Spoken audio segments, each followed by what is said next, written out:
দীর্ঘ লড়াই সংগ্রামের অবসান ঘটিয়ে সারা দেশের মানুষকে কাঁদিয়ে অবশেষে না ফেরার দেশে চলে গেলেন বাংলাদেশের সবথেকে জনপ্রিয় রাজনৈতিক ব্যক্তিত্ব বেগম খালেদা জিয়া। হাজারো জুলুম, নির্যাতন আর অন্যায়ের সাথে কখনো আপোষ করেননি তিনি। দেশের স্বার্থ ছিল তার কাছে সবথেকে বড় বিষয়। সেই নেত্রী চলে গেলেন না ফেরার দেশে। মঙ্গলবার ফজর নামাজের পরেই ভোর ৬টায় শেষ নিঃশ্বাস ত্যাগ করলেন সাবেক প্রধানমন্ত্রী বেগম খালেদা জিয়া। মৃত্যুকালে তার বয়স হয়েছিল ৮০ বছর। ইন্না লিল্লাহি ওয়া ইন্না ইলাইহি রাজিউন। অবশেষে সব লড়াইয়ের অবসান হলো। এক দীর্ঘ এবং বর্ণাঢ্য রাজনৈতিক জীবনের ইতি টেনে চিরবিদায় নিলেন বাংলাদেশের ৩ বারের সাবেক প্রধানমন্ত্রী, বিএনপি চেয়ারপারসন বেগম খালেদা জিয়া। মঙ্গলবার ভোর ৬টায় ফজরের ঠিক পরেই রাজধানীর এভারকেয়ার হাসপাতালে তিনি শেষ নিঃশ্বাস ত্যাগ করেন। বিএনপির মিডিয়া সেল এবং ভেরিফাইড ফেসবুক পেজের মাধ্যমে এই দুঃসংবাদটি নিশ্চিত করা হয়, যা মুহূর্তেই গোটা জাতিকে এক গভীর শোকের সাগরে ভাসিয়ে দিয়েছে। গত ২৩শে নভেম্বর থেকে হাসপাতালে চিকিৎসাধীন বেগম খালেদা জিয়া জীবনের শেষ দিনগুলোতে এক সংকটময় মুহূর্ত পার করছিলেন। তার এই প্রস্থান শুধু একটি জীবনের অবসান নয়, এটি বাংলাদেশের রাজনীতিতে এক বর্ণাঢ্য অধ্যায়ের সমাপ্তি ঘটল। মূলত স্বামী শহীদ প্রেসিডেন্ট জিয়াউর রহমানের শাহাদত বরণের পর দলের এক চরম সংকটময় মুহূর্তে ১৯৮২ সালে রাজনীতিতে পদার্পণ করেন বেগম খালেদা জিয়া।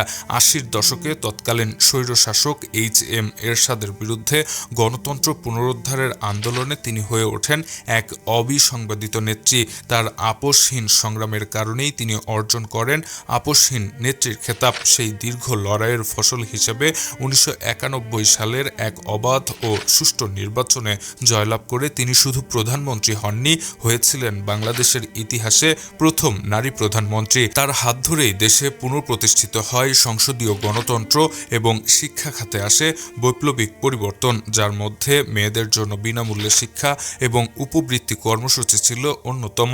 বেগম খালেদা জিয়া ছিলেন বাংলাদেশের সংসদীয় ইতিহাসে এক জীবন্ত কিংবদন্তি। তিনি ১৯৯১ থেকে ২০০৮ সাল পর্যন্ত প্রতিটি নির্বাচনে যে কয়টি আসনেই দাঁড়িয়েছেন তার সবকটিতেই জয়লাভ করার এক অনন্য রেকর্ডের অধিকারী।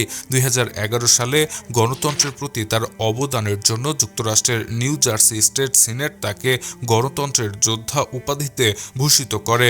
কিন্তু জীবনের শেষ ভাগে ২০১৮ সালে এসে বিতর্কিত মামলায় তাকে কারাদণ্ড ভোগ করতে হয়, যা আন্তর্জাতিক অঙ্গনে রাজনৈতিক উদ্দেশ্য প্রণোদিত হিসেবে সমালোচিত হয়েছিল।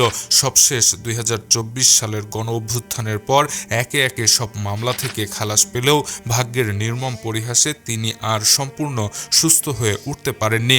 এক নাটকীয় এবং বর্ণাঢ্য জীবনের এভাবেই হলো পরিসমাপ্তি। প্রসঙ্গত, বেগম খালেদা জিয়ার মৃত্যুকালে তার পাশেই ছিলেন তার একমাত্র জীবিত ছেলে জনাব তারেক রহমান। মূলত তার ওপরেই এখন বাবার প্রতিষ্ঠা করা এবং মায়ের গড়ে তোলা দল বিএনপির সকল দায়িত্ব অর্পিত হবে। বেগম খালেদা জিয়ার মৃত্যুতে গভীর শোক প্রকাশ করছি আমরা ইবিডি নিউজ পরিবার। Shahriar Alam, EBD news.